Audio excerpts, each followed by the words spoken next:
बच्चों, आज हम बात करेंगे हमारा भारत के पाठ 10 खेल खेल में। आप सभी को खेलना बहुत अच्छा लगता होगा। तो आज हम आपको बताएंगे कि भारत में कौन कौन से खेल खेले जाते हैं। कुछ घर के अंदर और कुछ बाहर, कुछ गली मोहल्लों में, तो कुछ खेल मैदान में खेले जाते हैं। कुछ खेल दोस्तों के साथ, तो कुछ टोली में टीम बनाकर खेले जाते हैं। चलो पहले कुछ प्रश्नों का उत्तर दो। आप सब कौन से खेल खेलते हो? क्या सभी खेलों को खेलने का तरीका एक सा है? खेल खेलते समय नियम क्या होते हैं? अगर तुम्हारा आपस में विवाद हो जाए तो हार और जीत का निर्णय कौन लेता है?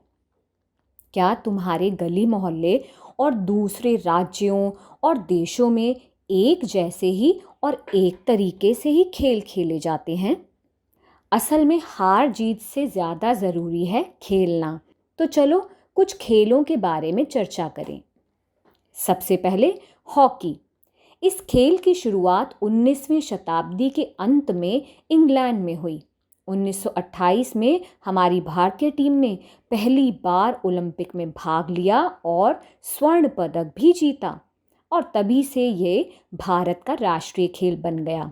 मेजर ध्यानचंद ने 1936 में बर्लिन ओलंपिक में भारत का नेतृत्व किया और कुल 36 में से 11 गोल उन्होंने ही किए।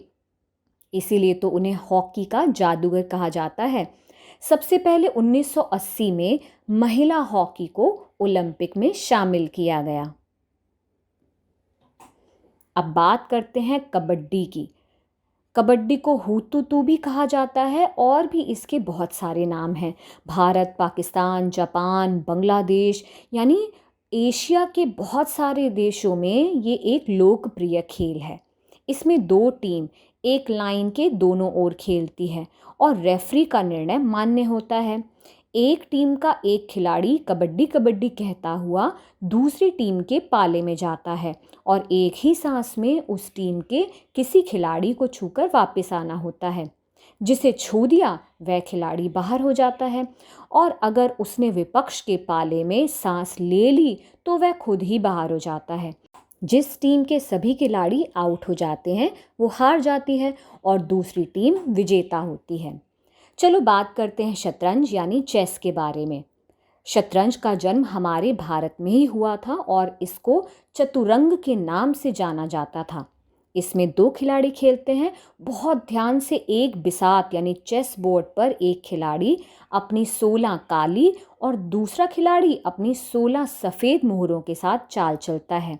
एक खिलाड़ी के मोहरों में एक बादशाह, एक वज़ीर, 2 हाथी, 2 घोड़े, 2 ऊंट और 8 प्यादे यानी सैनिक होते हैं।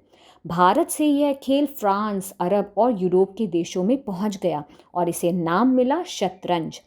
अंतर्राष्ट्रीय स्तर पर खेले जाने वाले इस खेल में भारत के विश्वनाथन आनंद अंतर्राष्ट्रीय विजेता रह चुके हैं और उन्होंने 17 साल की आयु में ये ग्रैंड मास्टर की उपाधि पाई थी।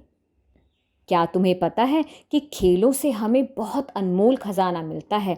आनंद, रणनीति की रचना करना, कौशल, अनुशासन और समूह में तालमेल से चलना, साथ ही मानसिक और शारीरिक विकास।